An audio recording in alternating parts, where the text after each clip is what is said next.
Hello प्यारे दोस्तों, कैसे हो आप सब? अच्छे हो? मन लगा के पढ़ रहे हो? आप लोगों की एग्ज़ाम आने वाली है और बहुत कम समय बचा है। तो आप लोग ईमानदारी पूर्वक मेहनत करें। हम आपके लिए आज लेकर आए हैं बाबू जो VVS सब्जेक्टिव क्वेश्चन है, जो 2 मार्क में बाबू आपके आएंगे एग्जाम में। तो आप ध्यान से देखना, समझना, जहाँ पे दिक्कत नहीं हो आप हमसे पूछ सकते हो। तो चलो, आपको पहला क्वेश्चन दिख रहा होगा। क्या कह रहा है? यदि cot a बराबर 3/4 हो तो त्रिकोणमितीय सभी फलन का मान ज्ञात करें। सबसे पहले बाबू आप एक छोटा सा क्या करना है, ऐसे करके फिगर बना लेना ताकि आपको समझ में अच्छी तरीके से बात आ जाए। और cot थीटा बराबर क्या होता है? आपको b/p होता है। तो b का मान कितना है? यहाँ 3 और p का मान 4 है ना। तो आपको भी पता है इसमें क्या क्या दिया है। तो b दिया हुआ, p दिया, तो यहाँ हम लिख देंगे जो b बराबर 3 और p बराबर 4। अब हमको क्या चाहिए बाबू? h चाहिए ना। तो h बराबर क्या होता है आपको भी पता है। तो p² प्लस b² होता है ना बाबू। तो अंडर रूट करेंगे, p का मान कितना है? 4। तो 4 का स्क्वायर प्लस 3 का स्क्वायर, अंडर रूट करेंगे 4 चौके 16 प्लस 3 तिया 9। अंडर रूट कितना हो गया बाबू? 25। और 25 का कितना निकल गया? 5। तो ये बाबू आपका गया क्या? 5। तो h बराबर कितना हो गया? 5। कोई दिक्कत इसमें नहीं ना। अब आपको क्या चाहिए? सभी फलन चाहिए। तो सबसे पहला फलन निकाल दो। साइन थीटा बराबर p/h होता है। तो p का मान आपको है 4 और h का मान है 5। ठीक है। दूसरा हो जाएगा क्या? Cosec theta. तो इसी का उल्टा हो जाएगा h/p यानी 5/4। तीसरा हो जाएगा क्या? Cos theta.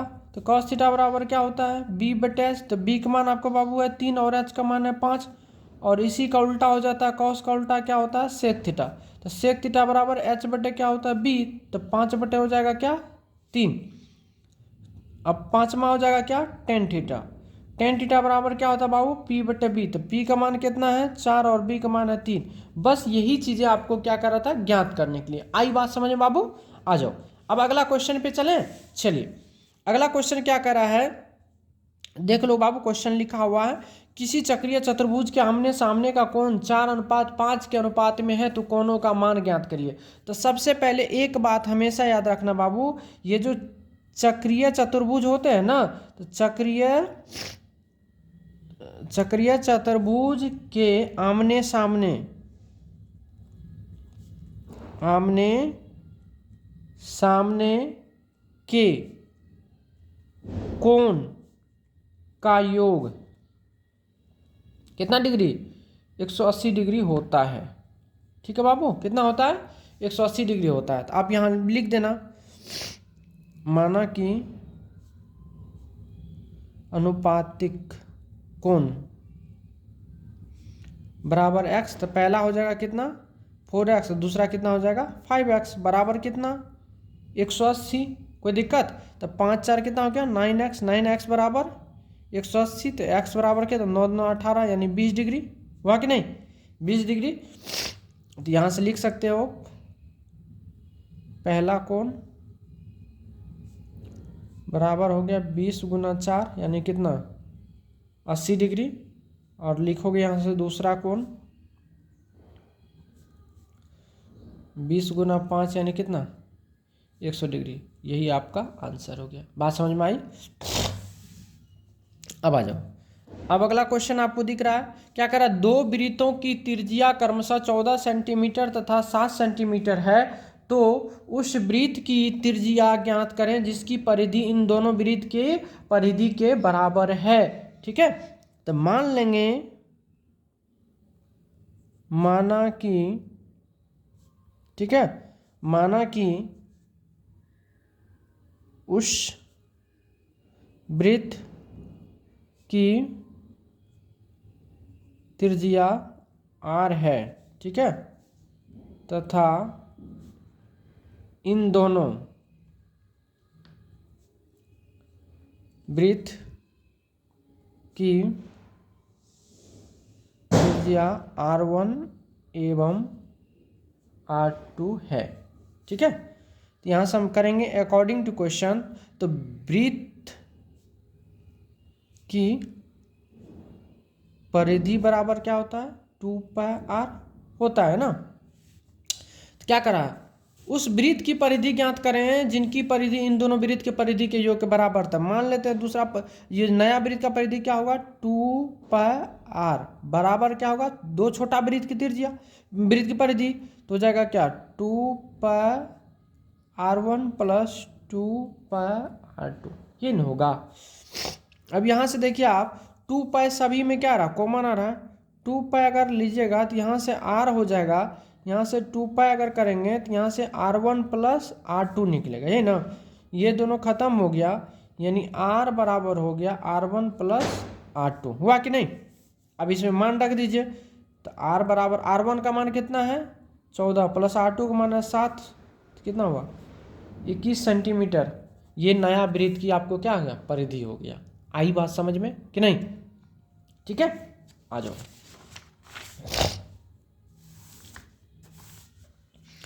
अब कह रहा है अगला क्वेश्चन, क्या करा बाबू, देखो बहुत प्यारा क्वेश्चन, हम इसको बनाओ।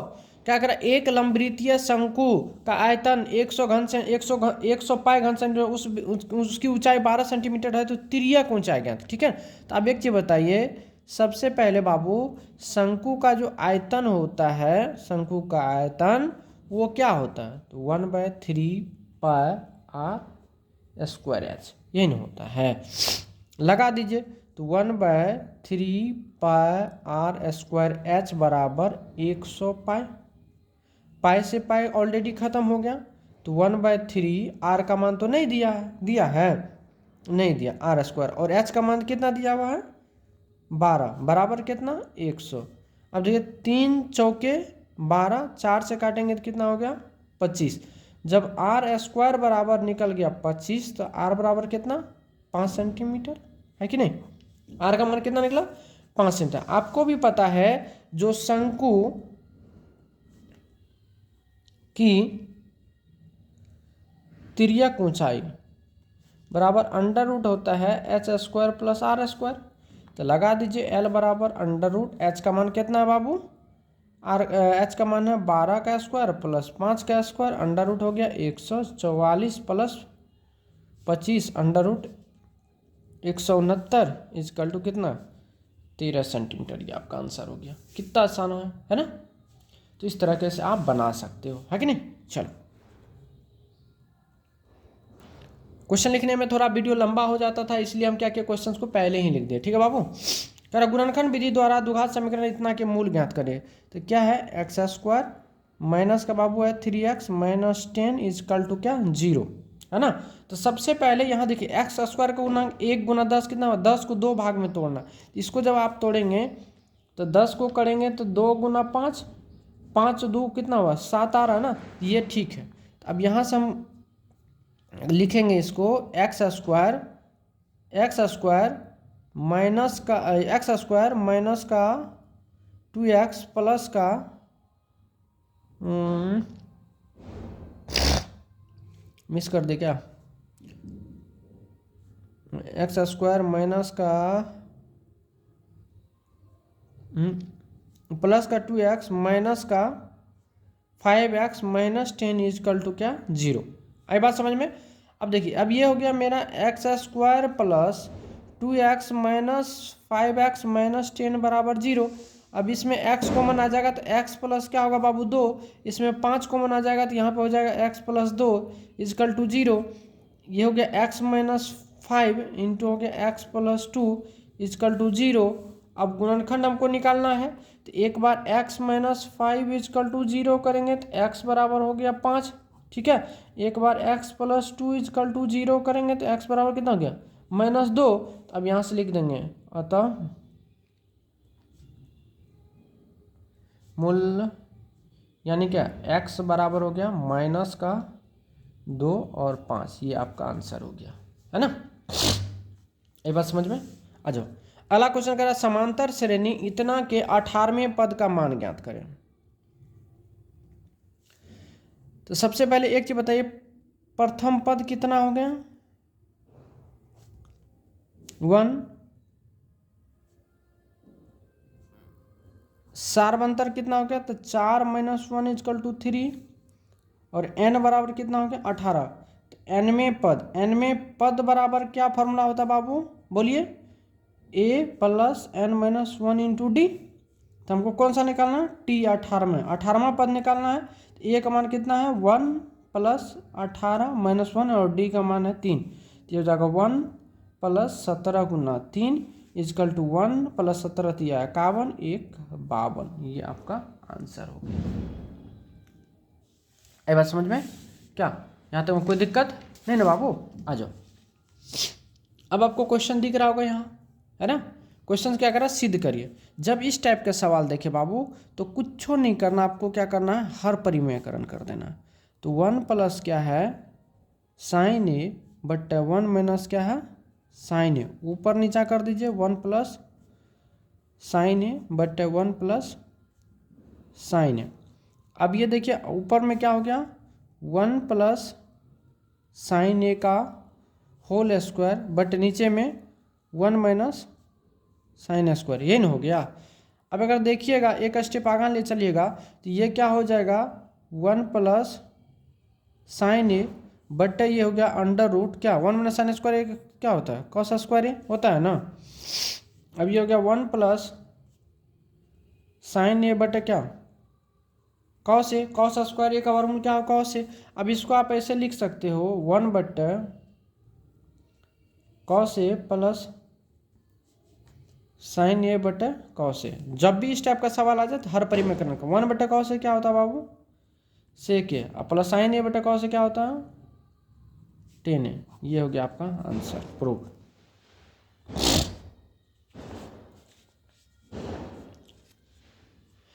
उस गोले का पृष्ठ क्षेत्रफल ज्ञात करें जिसका व्यास कितना दिया 14 सेंटीमीटर। व्यास मतलब क्या d, और d बराबर कितना है 14 सेंटीमीटर। तो r बराबर क्या होता है d/2 यानी कितना 14/2 यानी कितना हो गया 7 सेंटीमीटर। अब लिखाना है पृष्ठ क्षेत्रफल यानी क्या क्षेत्रफल, और गोले का क्षेत्रफल क्या होता है 4πr²। क्या होता है 4πr²। तो यहाँ से हो जाएगा 4 गुना 22/7 गुना r का मान 7 गुना 7, 7 से 7 खत्म हो गया। तो ये हो गया 4 गुना 22 7 154। अब इसको जब गुना करेंगे तो होगा 616 वर्ग सेंटीमीटर, क्योंकि 15 चौके 60 6 चौके 4 चौके 16। ठीक है, ये आपका आंसर हो गया है ना। आ जाओ, आज छठ की समाप्ति है, ठीक है, और इस टाइम हम आपके लिए क्लास ले रहे हैं, ये आपके लिए बहुत बड़ी बात है, ठीक है ना। अब का उस त्रिभुज का केंद्रक निकाले थे, त्रिभुज का केंद्रक, तो केंद्रक का एक्स नियामक, एक्स नियामक बाबू एक्स नियामक क्या होता है, तो होता है x1 plus x2 plus x3 बटे 3। ठीक है, तो निकाल लो यहाँ से।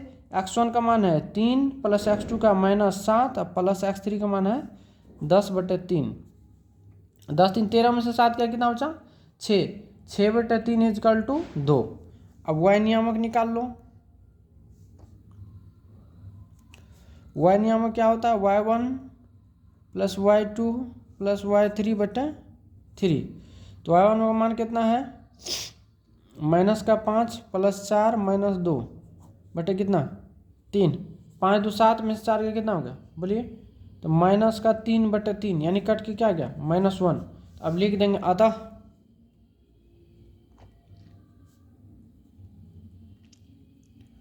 त्रिभुज का केंद्रक बराबर 2 - 1। बात समझ में आई।